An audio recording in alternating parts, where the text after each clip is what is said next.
Hey guys, it's your favorite sisters here with the Confessions of a Reluctant Caregiver podcast. On the show, you'll hear caregivers confessing the good, the bad, and the completely unexpected. You're guaranteed to relate, be inspired, leave with helpful tips and resources, and of course, laugh. Today's episode is part of our special series, Heroes Caring for Heroes. We're partnering with the Fisher House Foundation to highlight our brothers and sisters in care who are courageously sharing their caregiving journey for both the seen and unseen scars of military life and war. Now, let's jump right in to today's hero confession. Hey, Jay. Good morning. Good morning. Good morning. Oh, look who's singing today. I know. I have something to tell you. Tell me. So I picked up a new hobby over the weekend. Really? Yeah, my husband bought me a bow, like a bow and arrow.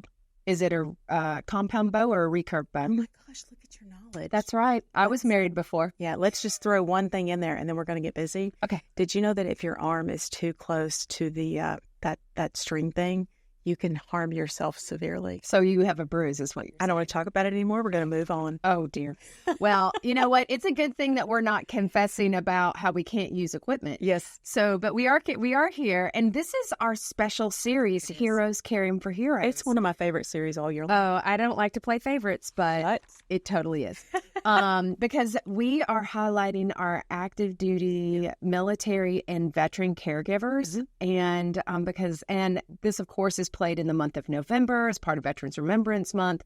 It's National Caregiver Month, but we just thought we're going to double down on it. Absolutely. We're going to recognize them. Absolutely. And we are really grateful. We have lots of great sponsors this year. We have CVS Health. Uh-huh. We have Tenna, which is the #1 adult incontinence brand in the world. Wow. We have Summit Behavioral Health. We have behavioral health care. I know it's okay, Ty. You're not a healthcare provider, but I get it. I dropped a word. Some healthcare. We love you, son. Yes. And we have Care Forward and then lots of other ones. Everybody's got to check out the website to see everybody that we're partnering with. But today we have an amazing guest. Man, we have Bob. We have Bob. Bob is wonderful. Now, here's the thing.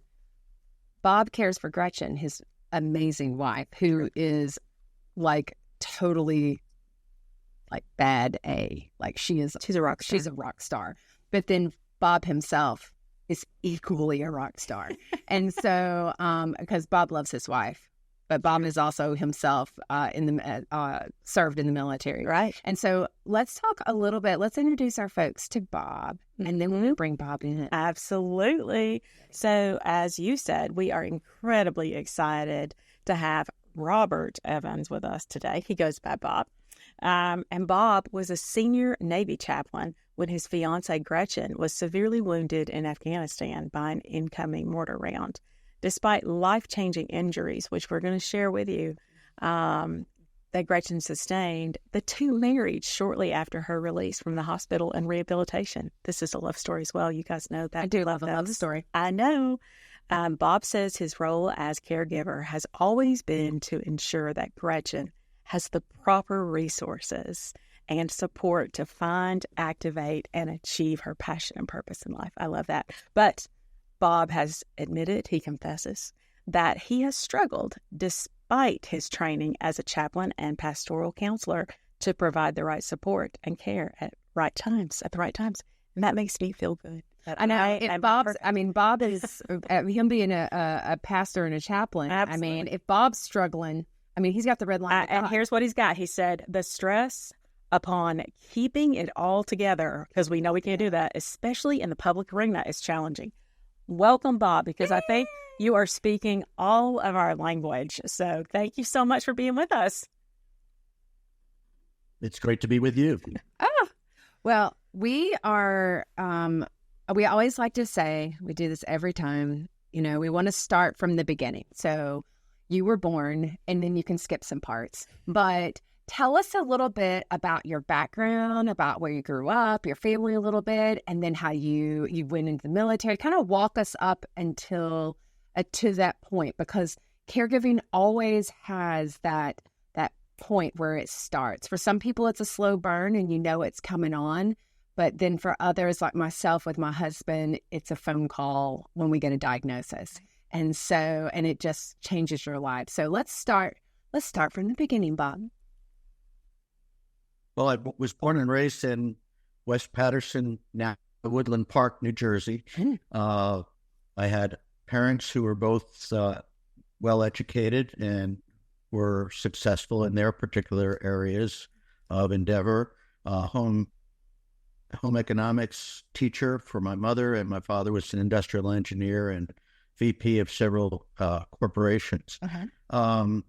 So I had I was a blue, white collar kid, and had very simple life growing up. Every Sunday we were at church. Every Saturday I was in church choir practice, etc. For as a little boy and as well as an adult.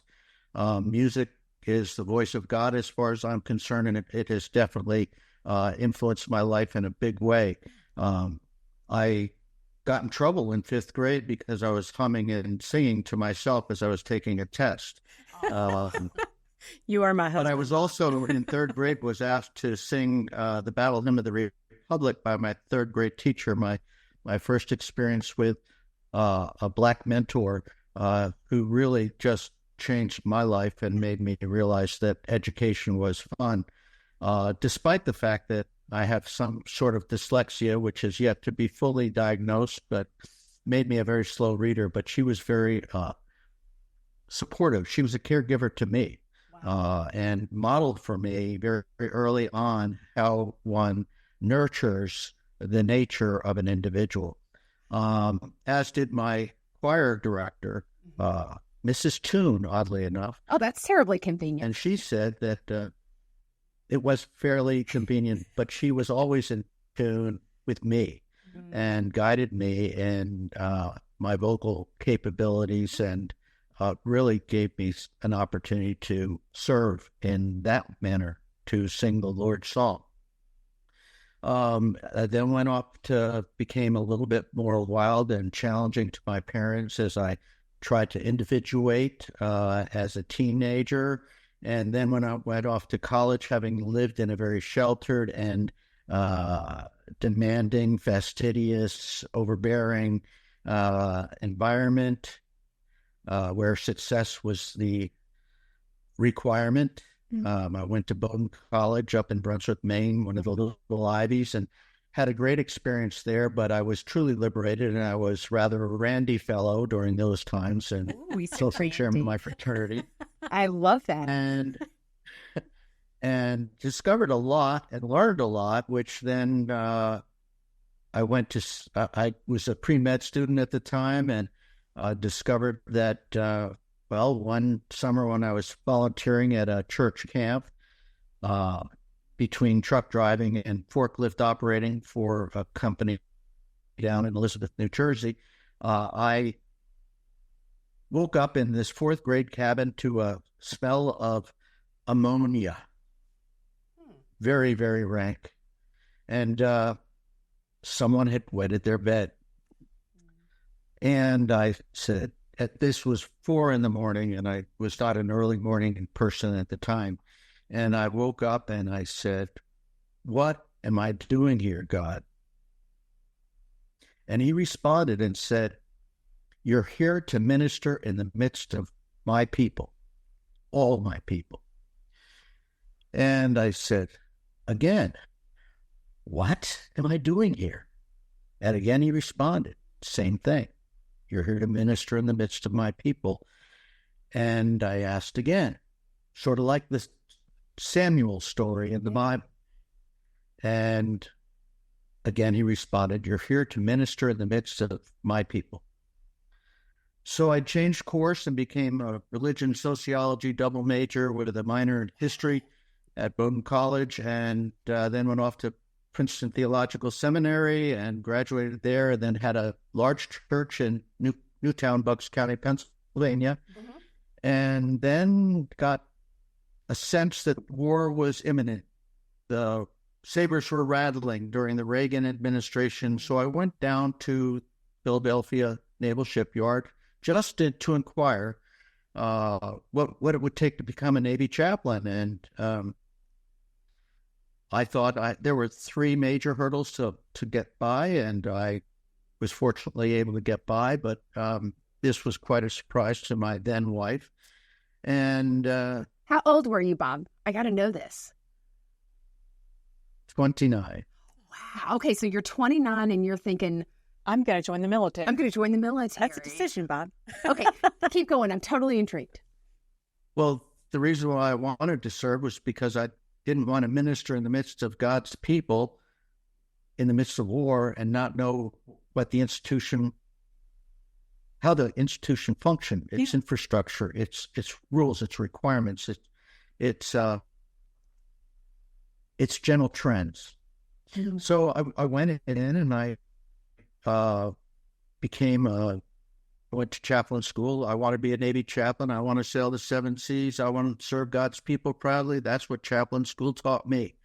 So I really enjoyed my experience there. And what I loved about it most was, churches are in some ways the most segregated places every Sunday.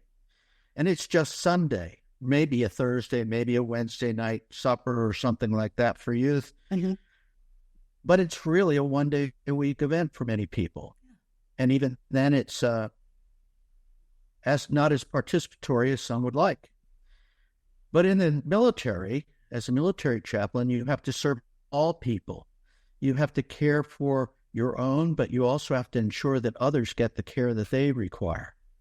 So early on, I became a caregiver in that sense, of caring for the souls and the sacred of each and every individual, whether I was in a ship or I was in a helicopter carrier or I was in the USS Enterprise, an aircraft carrier, or I was serving in a hospital or I was serving the Marines and in the midst of all those conflicts and wartime periods, as well as a very few times of peace. Mm-hmm.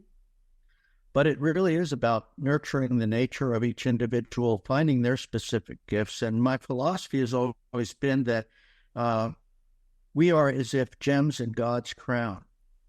Each one of us is many-faceted. Each one of us has a certain hue. And each of us have our flaws. Mm-hmm. But when the sun casts its rays upon that bright, sparkly, guess what? There's beauty, there's wonder, there's awe, there's a giftedness. And as a result, all those gems in God's crown make for a wonderful, wonderful, glistening experience. And I'm not talking about sweat in the South. I'm talking about how the people of God, every person on the earth, sparkles and shines and glows to the glory of the Creator. So that's my basic philosophy. And so when I went in to care for people, whether it be in the hospital or I went to visit my engineers down in the guts of the ship in the bilge, I saw their wonder. I saw their beauty. I saw their capabilities, competencies, their capacity to be the best of all people. Well, it was in that sort of setting that I was called to be the command chaplain for the Combined Forces of Afghanistan. And I ran into this gnarly, tough, gritty command sergeant major, Gretchen Doty at the time. Uh-oh. and she was... we met, and she told me to go find a bunk, and I was a captain in the Navy, a colonel or 06 equivalent, and one of the top 3 ranked chaplains in the U.S. Navy with great responsibility, worldwide responsibility. And so she just told me to go and find myself a place to lay my head. How did that go? I'm just curious, did you think, this lady is... how does that work? I mean, did you like her at first, or were you like, okay, I'll just go find myself a bunk? Was there an attraction there, Bob, or you're like, she's no, there wasn't any attraction. I don't know, it would have been attraction. I was a little taken aback. It was oil and vinegar for a long time until one day. As a matter of fact, I started running with her because she's, as you know, she's quite the adventurous, right? woman, and she was running miles inside this small compound, the command compound. Yeah. And I started to join her, and one day, the day I joined her, we started lap after lap after lap, and, I don't normally count laps, but she had expected me, like her entourage, to be counting the laps. So she asked me, what lap were we on? I said, I don't know. And she gave me a buddy slap across my neck. Now, this was a command sergeant major slapping an 06. I was truly taken aback. I was aghast. I was agog. I just couldn't believe this had happened. I just couldn't. And so I'm telling you, the relationship was oil and vinegar. But then she saw me one day caring for Marines who came back with their mates in plastic bags, having gone over not an IED, but landmines. Yeah. They'd gotten off path. So these hardened Marines came in, and both Command Sergeant Major and I were summoned to the gate. And Navy chaplains function a little bit differently than other chaplains. We're quite independent, and we take the lead, and we are truly intrusive caregivers. And so I was right there with the Marines. I listened to their story and saw their tears and felt their very souls that were so sick with grief. And in that moment, it was as if a switch had turned, and Gretchen saw that I was a compassionate, caring, effective caregiver to my military personnel, no matter what unit, what stripe, what nation. It didn't matter. I just loved on my people. She then started to come to church, to chapel, and to Bible studies, and others followed this Pied Piper. She pursued Bob, who was I think basically quite the Spitfire. But when what's that? I said she pursued you, Bob. What was that? She pursued you. She chased you. Perhaps she did. Perhaps she did. Oh, we're girls. We know. Yes. And we kept on talking, and we often ate together, and I was the preferred driver of troops because as I grew up in New Jersey, and I'm a pretty offensive driver, very quick, very good reaction time, etc. I got a lot of tickets when I was a youth. I had high risk insurance when I was first married. I was not a good situation, but I was a very good driver. Yeah. And so the troops constantly asked for me to come out with them and be on the road with them because I gave them an extra gun. My religious programming specialist was also a gunslinger. And so instead of him driving or her driving, which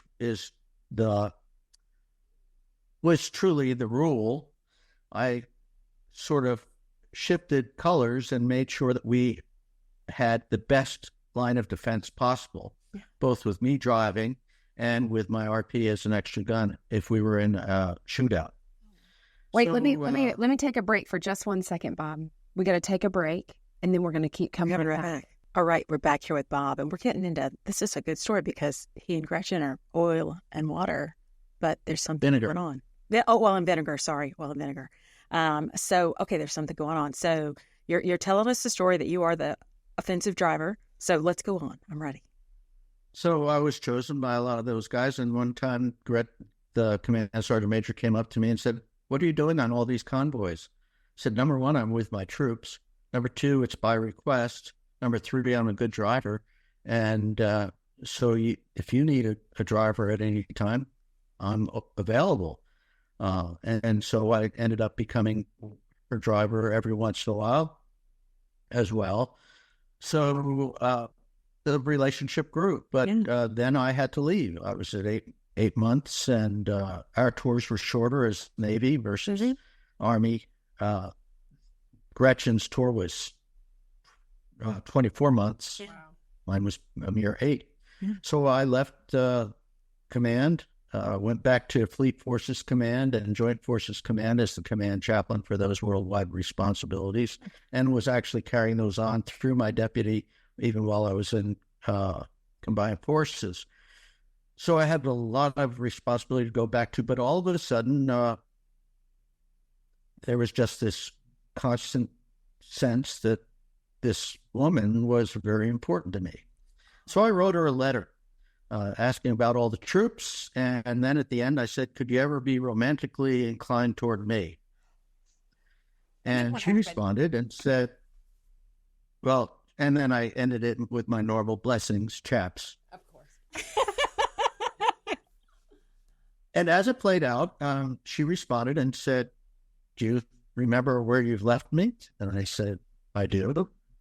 And she said, how do you propose to carry on this relationship? I said, through numbered letters like we do in the Navy, because you never get the mail in sequence, emails when possible, and plain old ordinary telephone service. And so occasionally we could talk on the phone, and the relationship developed. She came home on furlough, actually sent by General Eikenberry to get senior leaders on the Hill to bring more troops, because we'd just gone into the Iraq conflict as well. Yeah. And so we were somewhat depleted. So she went forward to the Hill and spoke to senior leaders and got those troops. But while she was home,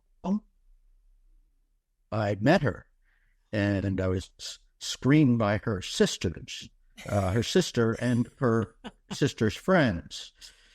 I guess I was weighed, measured, and not found wanting.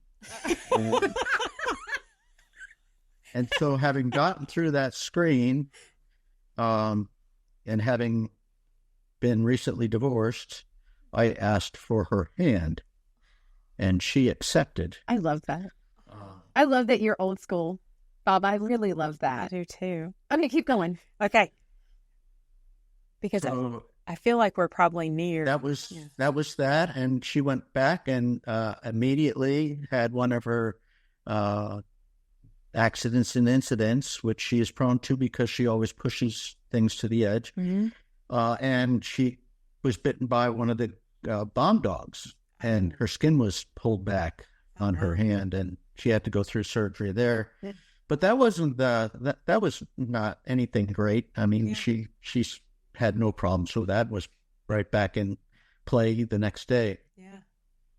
But toward the end of her tour and the tour of her specific 82nd Airborne crew, she was going around to the various FOBs, forward operating bases, making sure that they had kept their head on the swivel and made sure that they were not losing their edge as they were approaching that 90-day window. Yeah. She saw many when she was doing her visits, and I was doing my rounds too, not with her, but separately. We were seeing these calendars that were going up, counting down the days. And as Gretchen often says, it was as if they could smell the apple pie. Mm. Oh.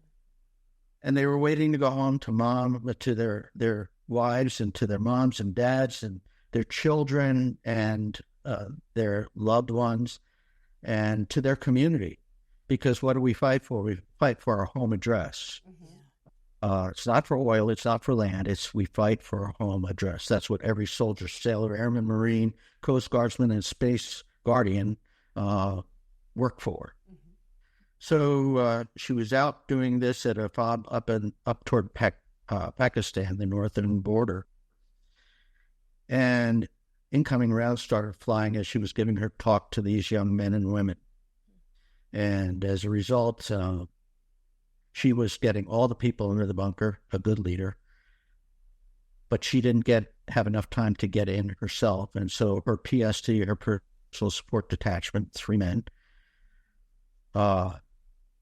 as a mortar came in close in to Gretchen and them, the blast killed them and sent Gretchen flying, because Gretchen is on a good day, 100 pounds and 5'3". And she was sent sideways by the blast into a concrete bunker, suffering TBI, all sorts of shaken up body and broken body parts, shrapnel from the homemade device, which had feces and razor blades and metal. And so Gretchen had shrapnel through her whole body. And as the story then went, she was medevaced to Bagram and then to Longstool. And she woke up from that once on the plane and did a body check, and she saw she was all there, but she did realize she wasn't riding the way she normally does in a helicopter with headphones on and chattering with the pilots and co-pilot and the crew, their crew. So she went to Longstool and she was put in a coma. And during that coma, she, for about 3 to 5 days, and then comes a doctor with a dry erase board, and he writes on it, and he turns it, and he shows Gretchen that she's deaf. And Gretchen asked the question, am I deaf for life, forever? And the doctor said, yes. Mm-hmm. So when that occurred, Gretchen did something wonderful. During her recovery time and during her rehabilitation, she said, Bob, I'm not the same person I was.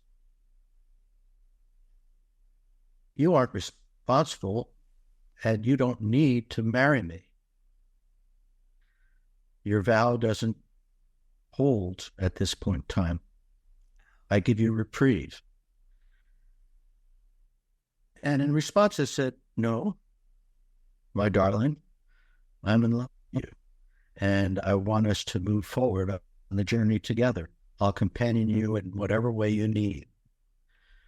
And so shortly after she got through her hospitalization and rehabilitation, and her recognizing that she had no home except for a storage unit outside of Fort Bragg, where her car and a few items were, and she tried to survive re-entry into the world of civilians.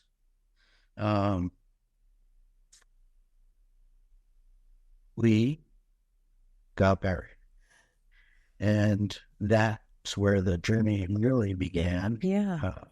In terms of caregiving, but I didn't recognize myself as a caregiver until about 3 years ago. Really? As a caregiver, I thought I was just a good husband, supporting my wife, and a good man of God, companioning my wife, my helpmate, the woman I loved, to re-enter and make it in the real world. Little did I know, she had a lot of accidents and incidents, especially during our first tour together, which was over in Naples, Italy, where I was the command chaplain for Europe, Africa, and Southwest Asia. And she had one accident where she took out the front gate of the Gretchen installation when she was bike riding with her pregnant friend. She was trying to get through the chicane of the barriers and took one of the barriers out and took her hand out and ended up, they wanted to saw off her wedding ring. And she said, not only no, but hell no. And she said, give me some morphine. And then the Navy corpsman said, we don't give morphine. That's an Army thing. So they gave her something else, but without any real medication, they pulled the ring off her distally broken finger. In other words, it wasn't broken here, it was broken down the center of the ring finger. She traveled with you. You stayed in. So I want to make sure I've got the timeline. You were still in the Navy, and she came out, of course, after you all were married, after her accident. But you all still travel together. Your service still continued. No, my service continued for a few more years until I was not close to troops anymore. I was in a very, very senior position and did not have a lot of interaction with troops, except for going around and cheering them up and cheering them on and encouraging them, which is a great ministry as well. But I like to be in the midst of, as God called me to, be in the midst of his people. Yeah. So I did not realize how challenged Gretchen was. She's a highly functioning person, even as a deaf person. Right. And I just spoke to her. She had learned how to lip read, and so she could manage very, very well. She's a woman of, I think, genius IQ and great intelligence. So it didn't seem hard. It seemed like she was getting along just fine. But then she started, when we came back to the States and I took over a church out in Rapid City, South Dakota, she started running and she started challenging herself greatly. Then when I left the church and I missed the cadre of people I was working with, my troops. I went back and became a chief chaplain in the VA. And then from chief chaplain, I was in Saginaw, Michigan, and she was running fiercely there and competing fiercely there. And then we got a call to take over the chief chaplain role in Atlanta, Georgia, for the VA. And shortly after I got there, the director saw my leadership capability, and she chose me to become the assistant director in charge of engineering and all sorts of things that are non-chaplain-y. But I had that capability, capacity, and competency to do that job, so I did it. But while I was working 16-hour days, Gretchen was running. And one day she actually ran along one of our major thoroughfares, Claremont Avenue, and she was pushed by a bicyclist who was coming up behind her, and she didn't hear him. She was thrown into the roadway, and thank God it was in front of a Mercedes-Benz with automatic braking. And although she got road rash and she broke her collarbone, Gretchen was okay. But at that point in time, the doctor said, because she just had to go down the hill to the ED in Atlanta, VA, and she was told by her doctor, you can't do the same things you've always done. And I had tried to modify some of the excess that Gretchen had done. She was running 12 to 13 miles a day. Mm-hmm. But as a husband, as a caregiver, as a person who's a chaplain, chaplains cannot, even if you're a board certified chaplain and a certified pastoral counselor, that doesn't mean anything when you're the husband. That's exactly right. Yeah. And, I'll say this, Bob, I talked to Gretchen a good bit before we chatted, and excuse me. And she said that she's very strong-willed and that she really doesn't, she seems like she is very strong-willed, very type A, doesn't want to let this overcome her. And that I would say that there were times that you were probably frustrated with her, I would assume, because of some of the choices that she would make. Like, hey, might not be a great idea, Gretchen, and she may just choose to do it anyway. Is that right? Well, that's actually the fact of the matter. When that doctor said that, it was as if he was closing a door on her. Something that I tried to do gently, but I couldn't make her change. I love the person she was and was becoming. Mm-hmm. And so I did not want to tamp that down. I wanted to just try to find some moderation in behavior. But as she said, she is a very, her call sign in the military was Spitfire. Yes. She was full of vim and vigor. Yes. John Kennedy would say. Yes. She is a fastidious person. She is a driven person. She is a person who, when she heard no, she was looking for a yes. And no's are not easily taken by Gretchen. Yeah. Challenge of her position is not easily accepted by Gretchen. Yeah. But this doctor said this, and that made her seek out other answers. And the audiologist who was present at this, in her repair mode situation at the ED, asked, are there service dogs that are made for deaf people? And so Gretchen started searching, as she is wont to do. And she found her answer at America's Vet Dogs. And America Vet Dogs said, we will train dogs for veterans and first responders no matter what their condition.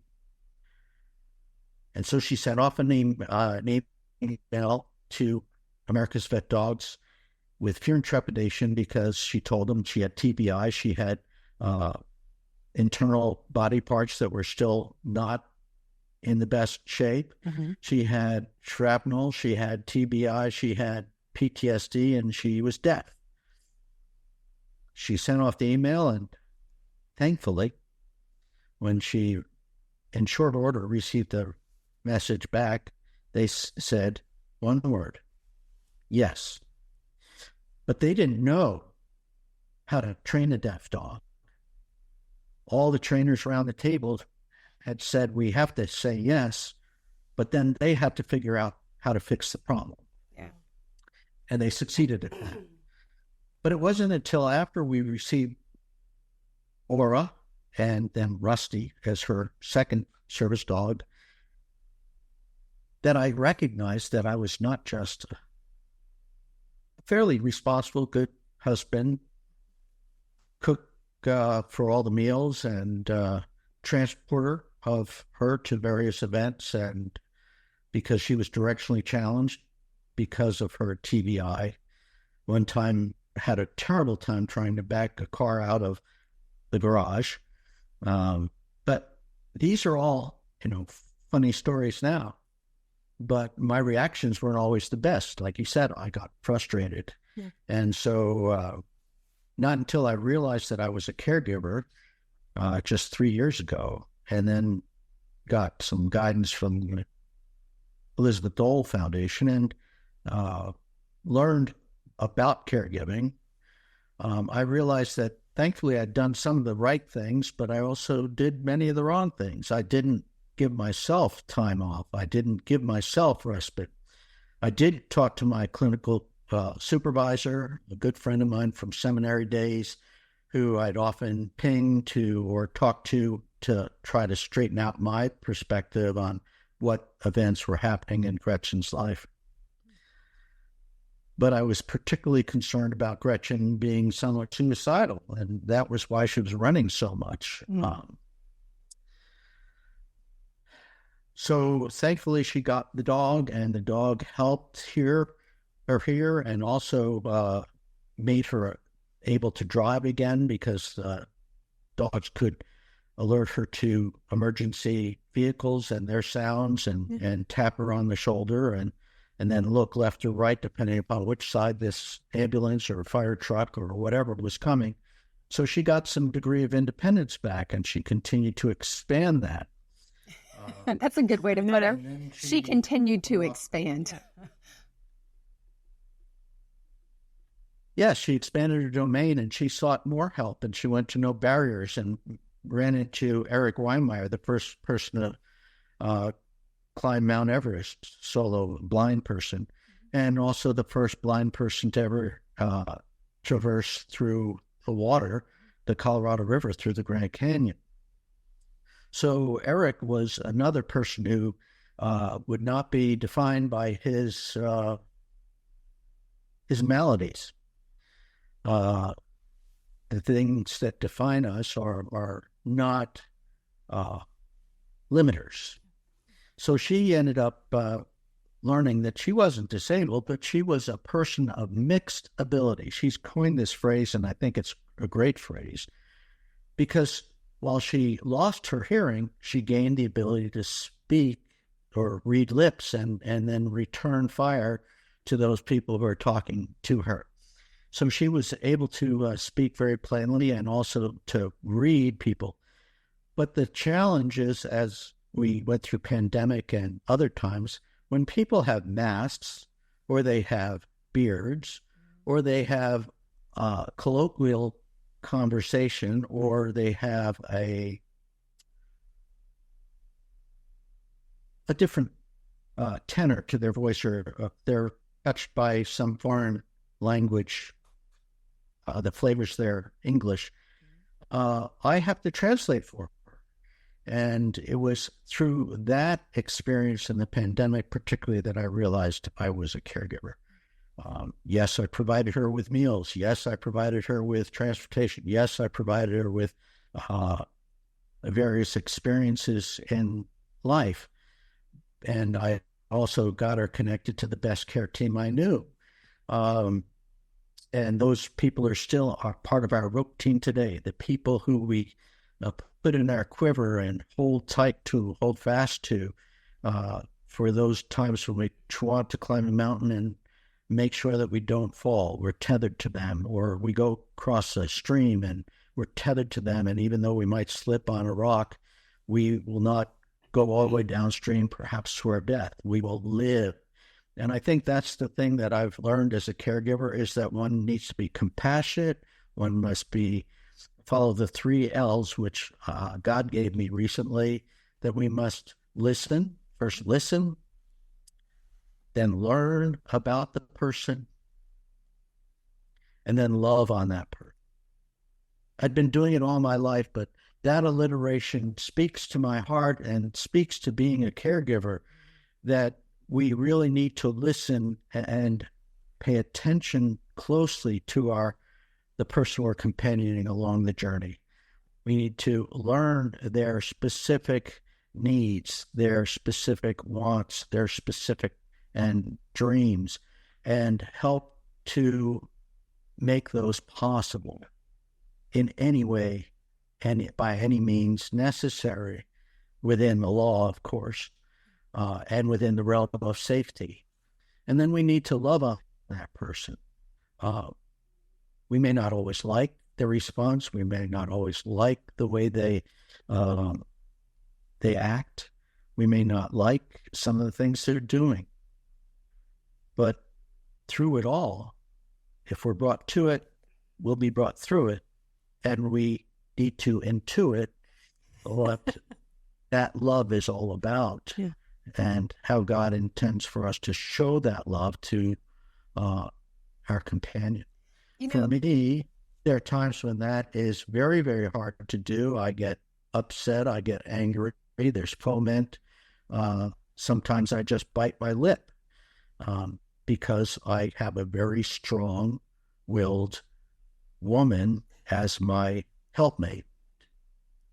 Okay, let me take a break for just 1 second, Bob. We got to take a break, and then we're going to keep coming back. All right, we're back here with Bob. You know, Bob, I'll tell you, one of the things, Gretchen is exceptionally strong-willed, and she is, and that is, I say that as a compliment, but it can, for the person who lives with them, that can also be a challenge. It's the thing that endears us to them, and it's the thing that can drive us crazy. And so I am very strong-willed, and so is my husband. And so we've been having a lot of conversations about choices that he's making that aggravate some of his injuries. And the things that make me feel like I'm just talking to a wall. And I don't know if you've ever felt like I have these words that I say to Gretchen, and yet it seems like they're not getting into, like she's not getting it. And it's not because she can't hear. It's because she doesn't want to hear what I'm saying. And I don't know how I've talked about it with JJ. It's almost like when the person that you want to care for and you want to protect does not want to hear it. And it feels like they do the opposite. Did you ever experience that? And how do you manage through that with yourself and without just walking and saying, forget this, this is more than I asked for, and just walk away? Well, as I said, I talked to my clinical supervisor. Mm-hmm. I practice mindfulness. I write sermons. I do devotions. I take retreats when I can, both separately and with Gretchen. Mm-hmm. Several organizations beyond No Barriers. Higher Ground is a great one for couples to experience the outdoors, whether it be skiing, mountain climbing, mm-hmm. or fly fishing or something like that. And Higher Ground is out of Idaho, but they are really skilled at bringing couples together and supporting caregivers and the like through mindfulness training, through yoga, through sound wave training, and the like. So those bits of exposure to new methods, I'm already a Healing Touch certified personnel, so I do Healing Touch, which is like Reiki. Mm-hmm. And so alternative methods are very important. There are times when I journal. Mm-hmm. I don't always do it every day, but I do journal, and that helps me sort through my thoughts. It would be better if I practiced it every day, I do believe. So I'd commend that to any caregiver out there. And another piece is finding respite care. Respite for caregivers is something that's available through the VA, but it's a very limited amount of time. Right. Becky Stackhouse there in Roanoke is the director, and if anybody wants to talk to somebody who's really an expert in caring for veterans, Rebecca Stackhouse, the director, and her team are very adroit in doing the right thing for veterans at all times. But the VA is limited right now with a huge problem of debt and as a result, delivery of care and numbers of doctors to the patients is not as good as it possibly could be, but I think Congress is starting to rectify that. But I'd highly recommend also seeking the caregiver stipend from the VA, another hard to get, but the Elizabeth Dole Foundation is trying to find other means, and as one of their fellows, with 15 million caregivers to veterans and military personnel, both of all ages, were children, young adults, older adults, wives, husbands, parents. 15 million caregivers are out there, are people. And so there's a real need for there to be programs and support that's part of the infrastructure of our nation. Even the infrastructure for long-term care facilities. And I'm not just talking about rehabilitation care. I'm talking about the full graduated care system is underwhelming in terms of the numbers in each state. And there are some that are very good, and there are some that are very, very questionable in terms of the delivery of care. And I really am an advocate for comprehensive, critical, timely, continuous, compassionate care for all. And so it hurts my heart that we're not taking this aspect of caregiving more strongly.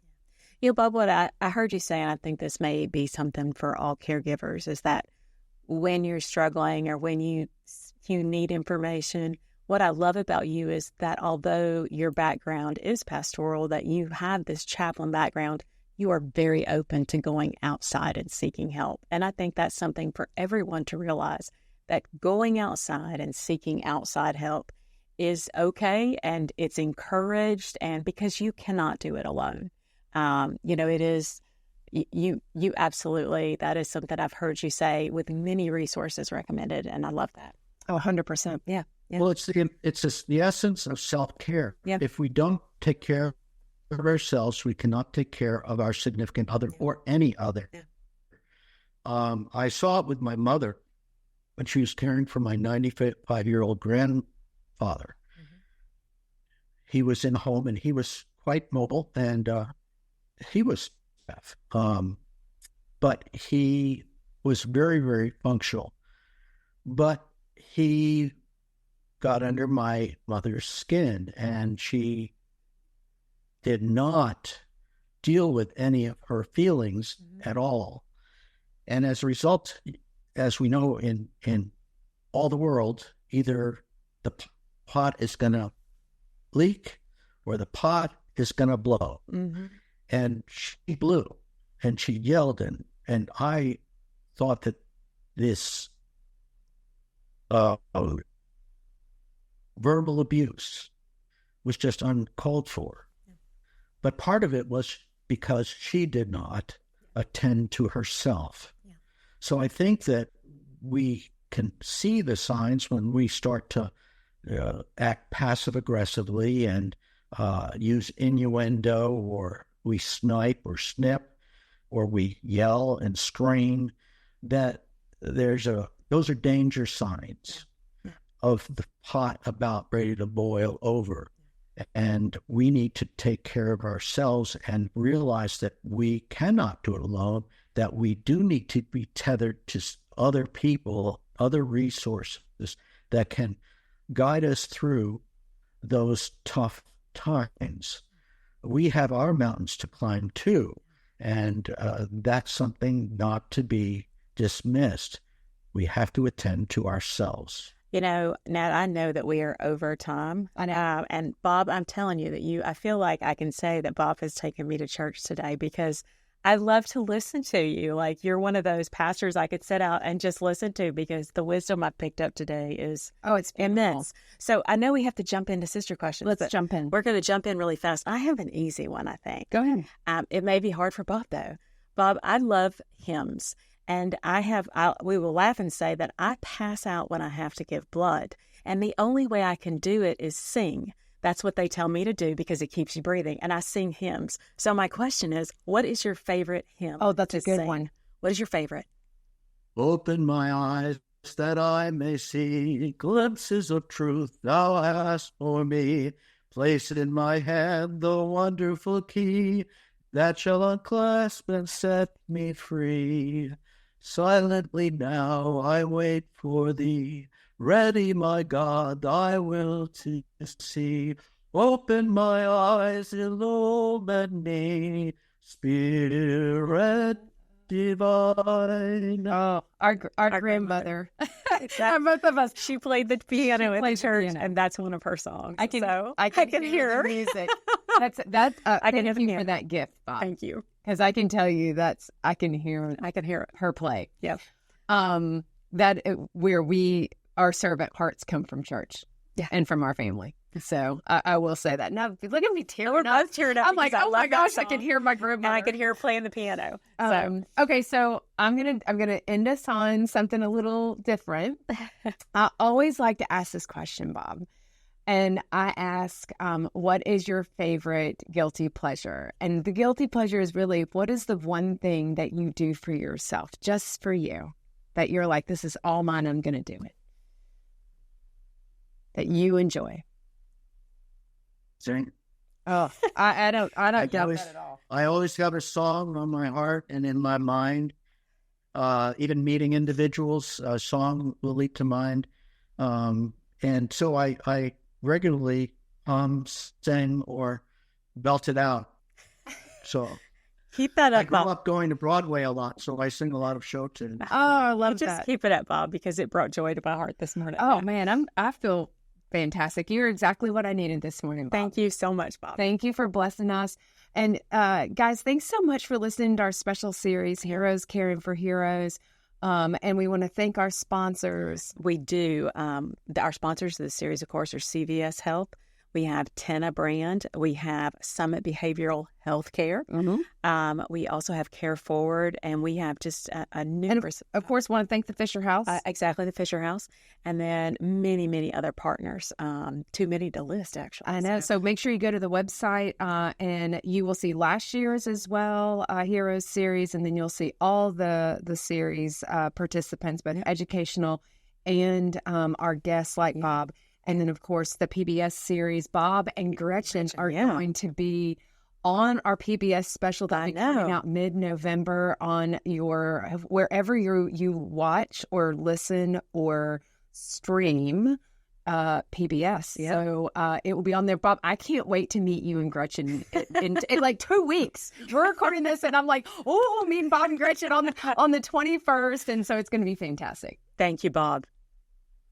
Okay, blessings to you all.